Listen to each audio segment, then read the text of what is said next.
Thank you for taking the time to meet with me. No problem. Tell me a little bit about your background, where you're from, where you grew up, your religion, whatever your family, whatever you want to say. I was originally born in Chicago, Illinois, far south side. Uh, my father was a owner of, one of the members of the family cab business. They owned a cab company in Chicago.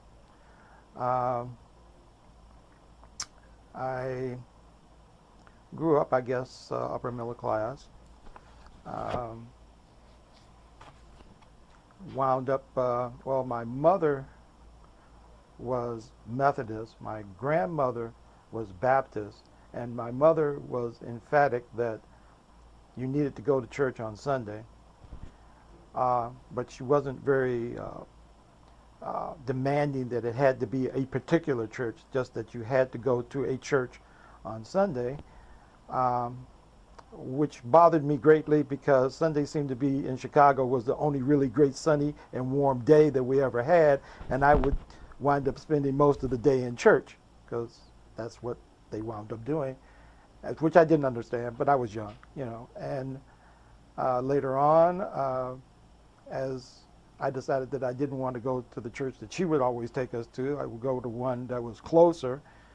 And I had cousins, different faiths, and one of my cousins invited me to go to church with her. And she was Catholic. And that opened me up to a whole new world. Now, we had friends and family friends that were Catholic and stuff. I didn't know a lot about it, but first time I'd actually been to a Catholic church, and I liked it. And so I went to catechism, and I became Roman Catholic. And I guess I was around between 12, 13, something around that age. And worked at A&P in Chicago till I wound up going into the military.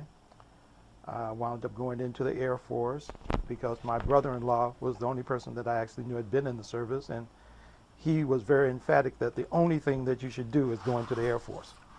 Didn't want to listen to the Navy, I knew I wasn't going to be a Marine, so that's what I wound up doing. Long story short, I wound up staying in for about 21 years, making the rank of Master Sergeant, was stationed here at Nellis, retired. Going back some, I figured that you can only stay so long in the military. 30 years is the most you can stay. And if you go in when you're 18 and you do 30 years, what you're going to be, 48 or so?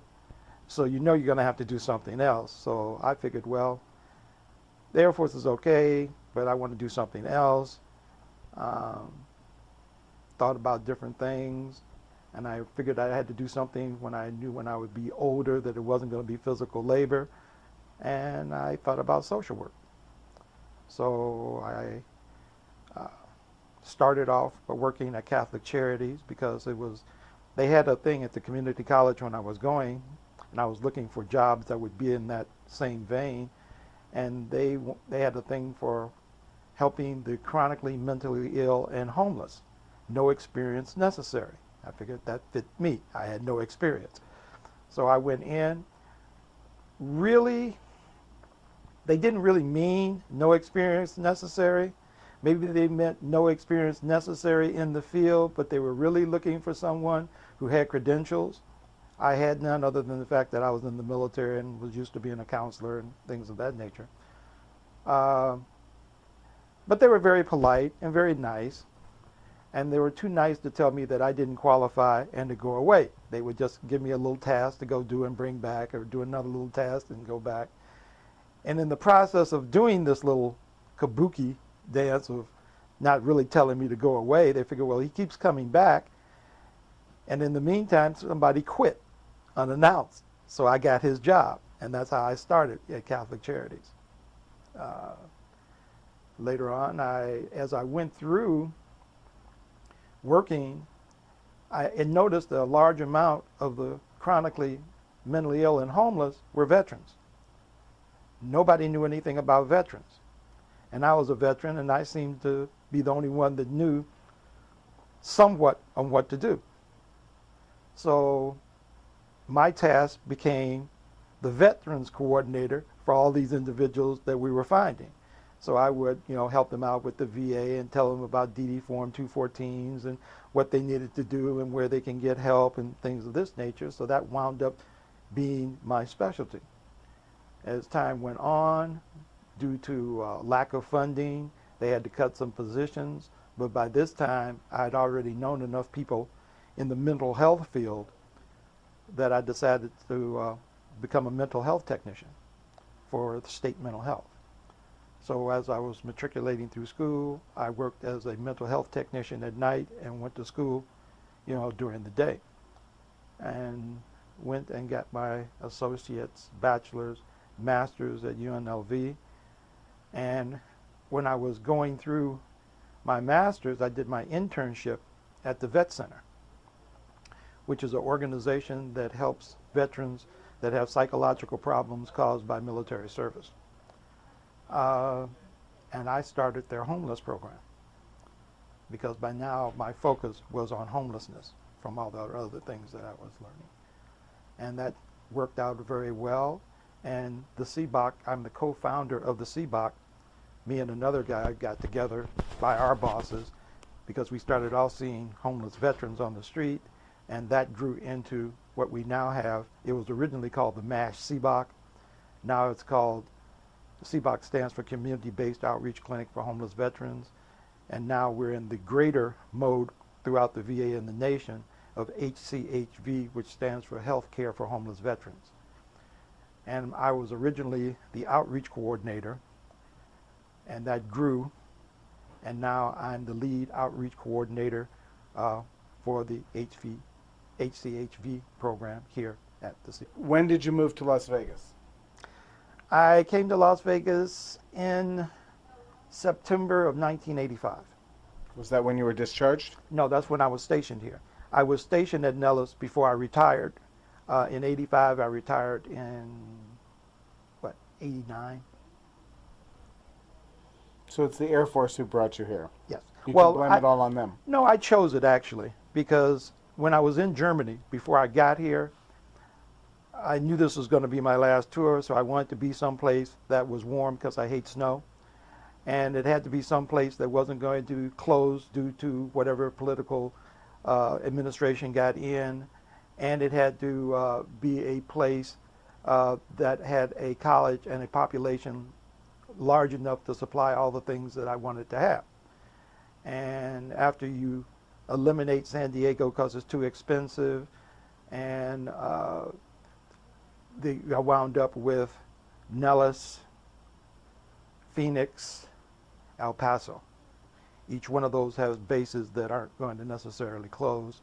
And I had a friend that was in assignments that I'd worked with when I was in Duluth, Minnesota, and he had matriculated up and became chief of assignments for our particular career field. So I gave him a call when I was in Germany and asked to pull some strings, and he said, "How about Nellis?" And I said, "Yes." Do you currently attend Catholic Church regularly? Yes, I do.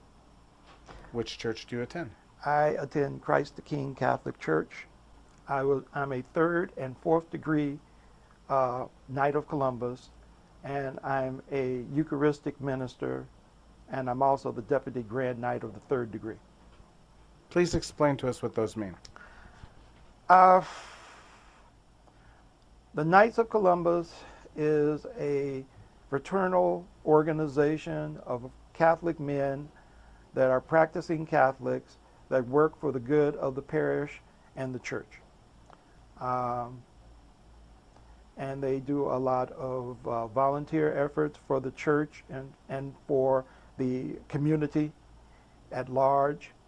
And within the Knights, there are officers and members, and I am the second highest officer of the third degree. The fourth degree is a higher order.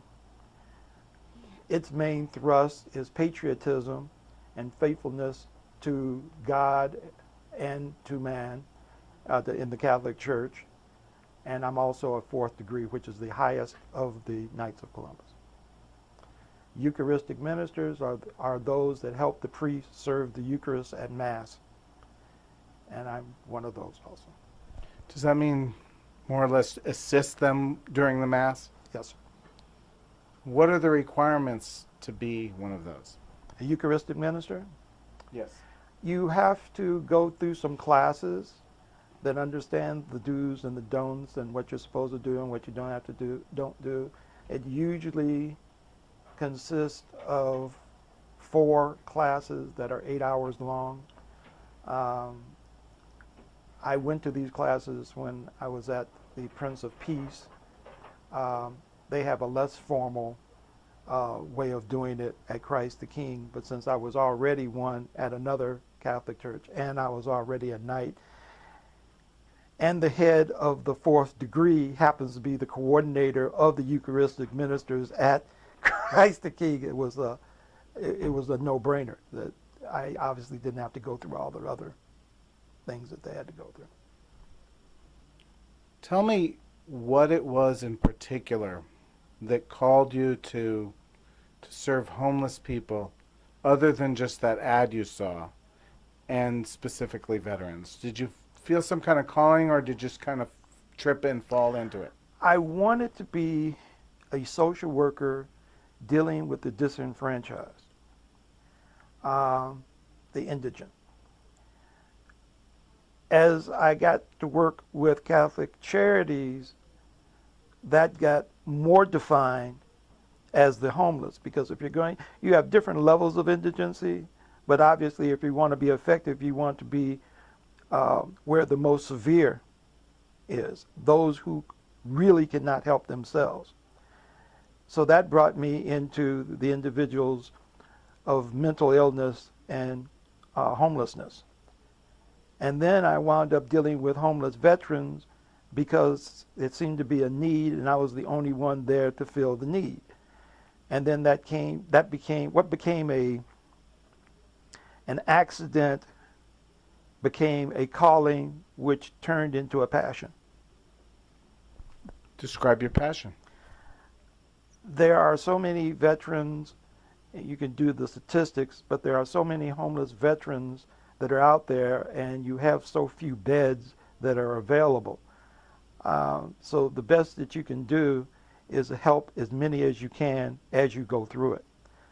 It's almost like bailing out a ocean with a thimble. To give you an idea, the latest count that they had for, every year they do what they call a homeless census. And the last one they did was in January. And they have this monstrous packet of the statistics to boil it all down to you. You have, generally speaking, you have maybe a little bit more than 2,000 available beds for the entire homeless population, and you've got In Las Vegas or in the Greater country? Clark County. Clark County. What people call Las Vegas. I understand. I just found that out myself. I live in Spanish Trail, and I was trying to find out who my city council person was, because I come from Los Angeles. I live in LA. My house is 37 miles from City Hall, but I live within the city limits. Here, I probably live 10 miles from City Hall, and I'm about 3 miles outside the city limits. Yeah. Where we are right now is not in the same city as across the street. Owens is the dividing line.